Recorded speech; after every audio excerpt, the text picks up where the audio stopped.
Exactly 3 weeks from today, Auburn will face off for kickoff on the Plains against Alabama A&M, but fans don't have to wait for that first game to feel the energy here on the Plains.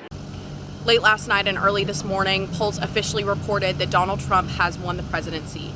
Now, traditionally, Auburn students will come to Toomer's Corner and roll the trees after a victory or an Auburn athletic victory. But as you can see here, students arrived early this morning at 2 to 3 a.m. to roll the trees after hearing the results of the election. Yes, Alexandra, it might look empty right now here at Duck Sanford Stadium, but in just a few hours, it will be full of families ready to celebrate the 4th of July. Yesterday evening, an Auburn Students for Palestine group came and held an art takeover here at Toomer's Corner. After the demonstration turned violent, Auburn campus police and safety asked students to leave, and facilities cleared away all of the chalk drawings. Tonight, they'll be back here for a memorial to hold in honor for all of the lives lost in the last year. Coming off a loss to Vandy, it seems all the Auburn Tigers needed for a win was a bye week, with freshman superstar Cam Coleman leading the pack.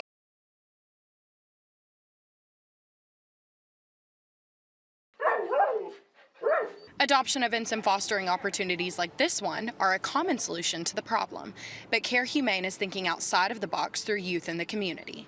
The shelter hosts children's camps through the summer as a way to teach hard work, develop future foster parents, and encourage compassion. 2 of my campers just yesterday did a lemonade stand, and they raised over $300 for our shelter. These camps are providing a proactive solution to overcrowding in shelters by teaching kids at a young age about the animals, preventing future neglect, and how to properly care for their pets. A lot of the kids didn't even know about heartworm preventative and the importance of that, especially in Alabama where heartworm is so rampant, to basic things like how your pet should be microchipped and have a tag on, and then also, ways that we need to fundraise and how much money goes into running a shelter. Care Humane encourages doggy dates, where potential pet owners get to check out a dog or a cat for an hour or 2.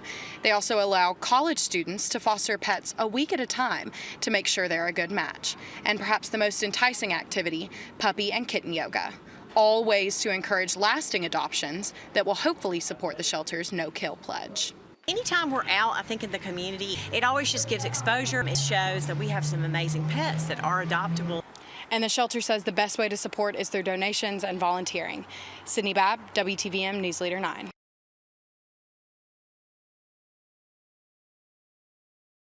Students were seen on the Toomer's traffic camera live stream this morning, celebrating the news immediately after it could be confirmed.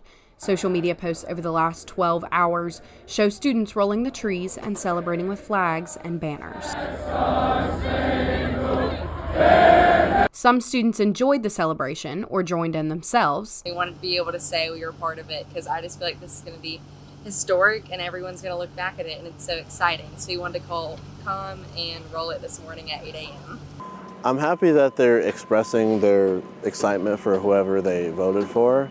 I think it's honestly pretty cool. I thought it was awesome that people were celebrating, an election. It shows that, people are really encouraging, are really loving democracy. While others felt that the tradition should remain exactly that, an Auburn tradition.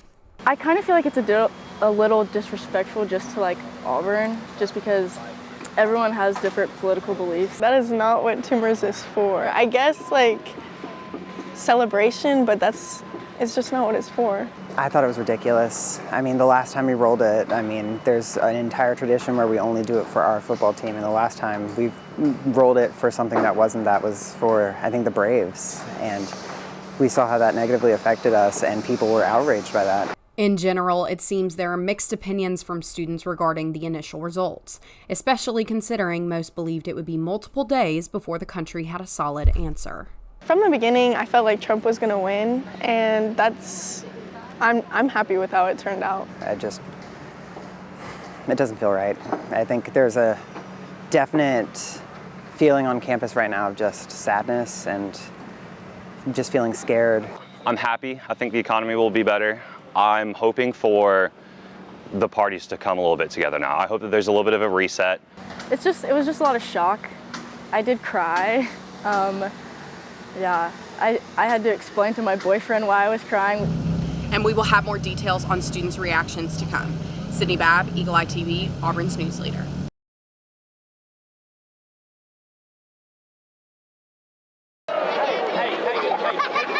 The day started with an open practice in Jordan-Hare where fans saw a glimpse of what might await them this fall. Later on, fans got the chance to meet their 2024 Auburn Tigers as part of the preseason kickoff. They were welcomed into the athletic complex by a pep rally with cheerleaders, Tiger Paws, and Aubie, reminding them of that game day feeling. They love Aubie, they love Auburn. We here every Saturday, so I just wanted them to come out and have a good time. The 2024 team lined the room and signed autographs and met members with the Auburn family who had come to support them. Auburn women's volleyball and soccer teams were also in attendance, signing autographs and preparing for their upcoming season. I got to meet some volleyball players and some football players. And even fans who have attended for almost a decade still appreciate the meaning behind Fan Day and the connection it brings to the community. It goes to show that Auburn really is a family, and they like to include families, and it really builds up the excitement for the season. Cindy Babb, WTVM News Leader 9.